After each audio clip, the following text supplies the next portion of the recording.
Makes sense. Okay, so you guys have 5 minutes to just, figure out what you're gonna say. After that, we'll start. First, we'll start with Tavish, then we'll go to Namya.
Okay, the 5 minutes are over.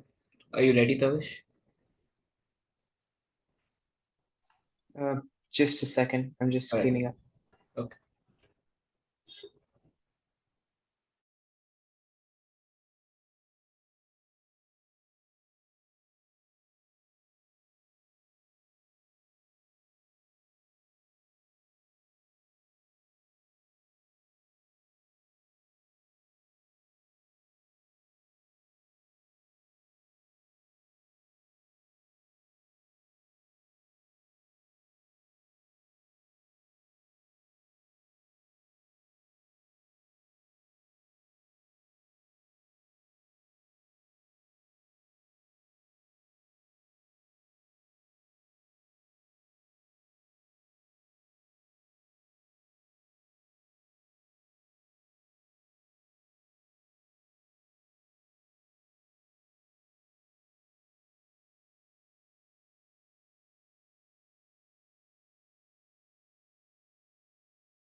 You can start when you're ready.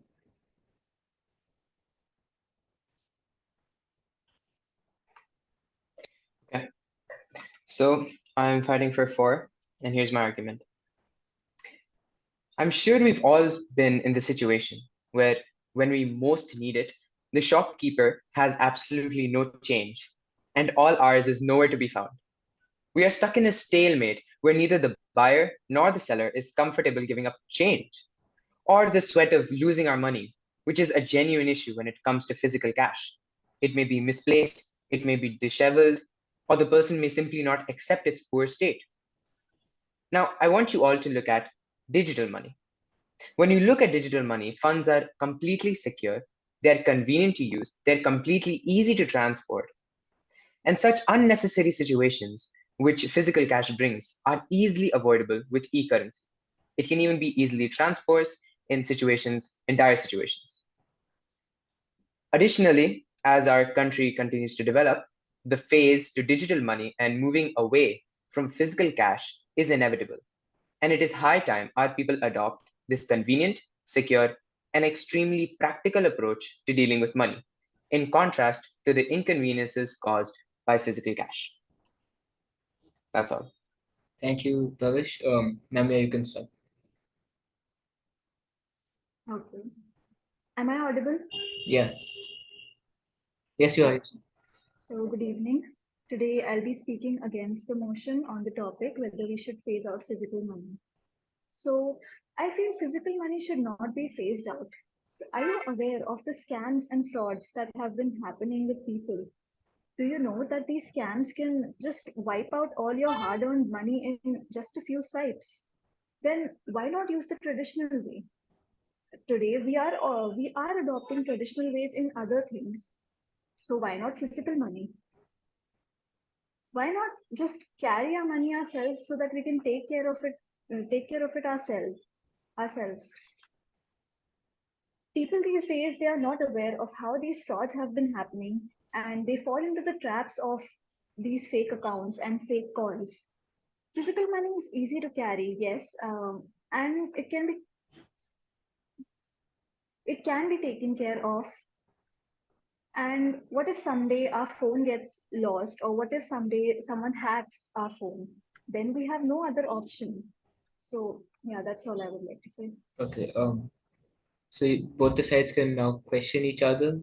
So you can the Tavish can ask Namia questions, and Namia can ask Tavish questions. So you can go with that. Sure. Whenever a new change is brought into societal norms, there is definitely some turbulence that is going to occur. Whether we talk about all sort of these different sectors of development, whenever something new is introduced, there is definitely some resistance to that act. And when it comes to these frauds and these scams, digital money is still a very new approach to dealing with cash and the economy. As awareness spreads through the various acts and spreading awareness that the government has taken place, along with the ads, and emails we receive and seminars given in school, all these kind of things that are done to raise awareness about digital money and these scams, people will, though gradually, become completely aware of the risks of digital money, but also acknowledge these risks and understand when to be careful, how to be careful, and how to manage their money. When we compare the pros and cons, digital money has much better pros when we compare it with physical money. So I want to ask that if turmoil or turbulence or resistance to change is really your issue, then and we let it get in the way, then development in any sector, anywhere, is impossible. What's the question in that? Um, Yeah, I sorry. couldn't get that either. Yeah. Let me frame it better. Yeah. Could you give me a second? I'll frame it properly so I'll make my point clear.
So better phrased, my question is, all aspects of change have resistance. So why can't we move to digital money, even if it's a gradual process?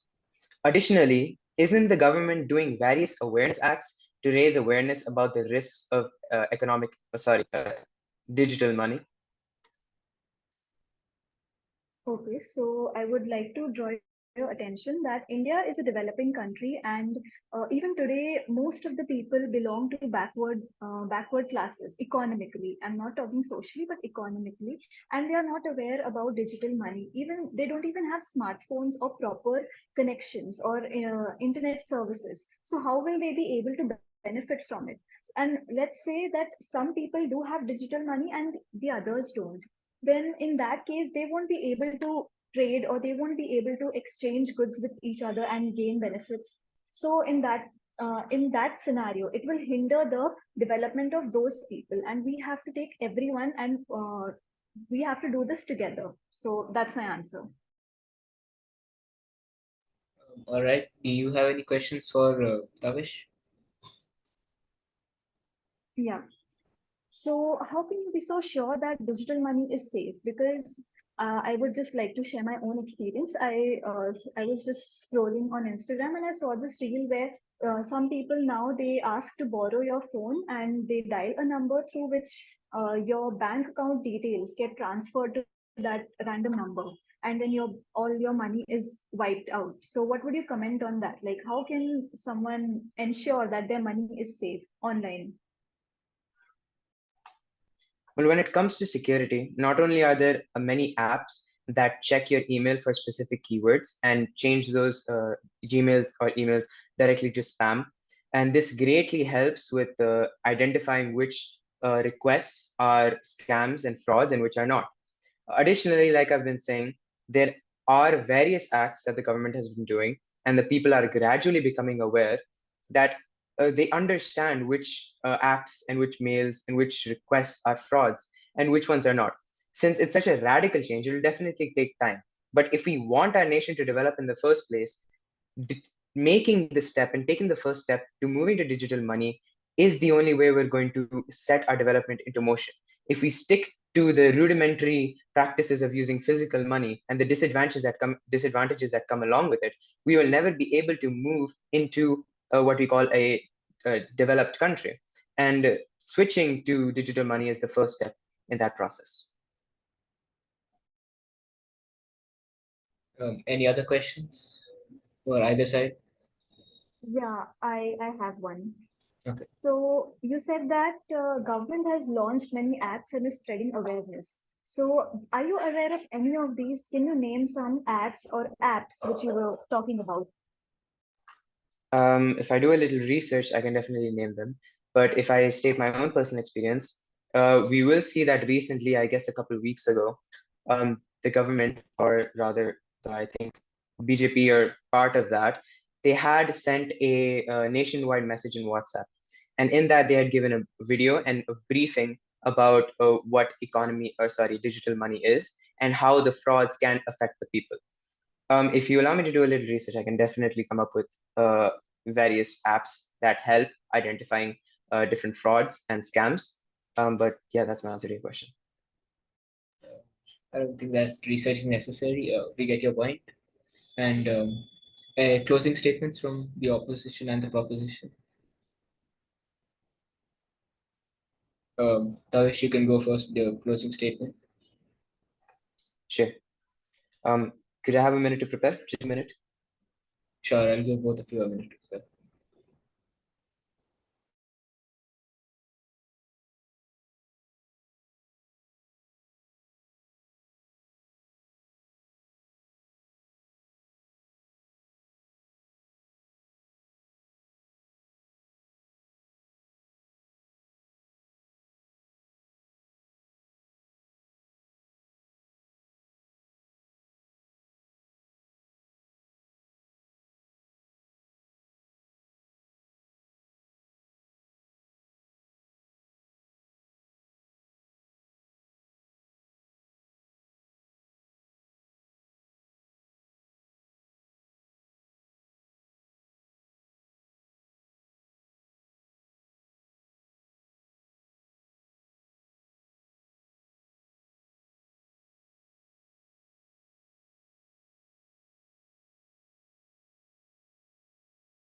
Both the sides ready?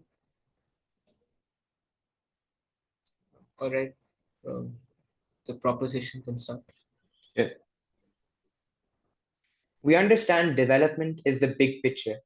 And in order to set this large process into motion, we have to take the first steps. And these are gradual changes.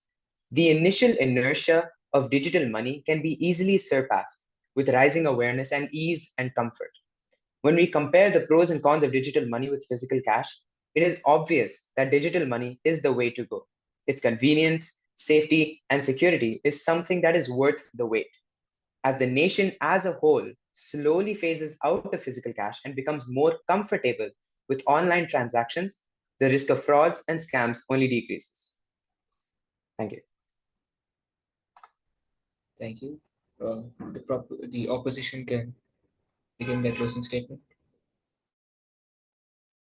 So I would like to conclude by saying that even though change is necessary in today's world, we must not forget our legacy, and also keep in mind that there are still some people who will need even more time to accept this change and walk with it.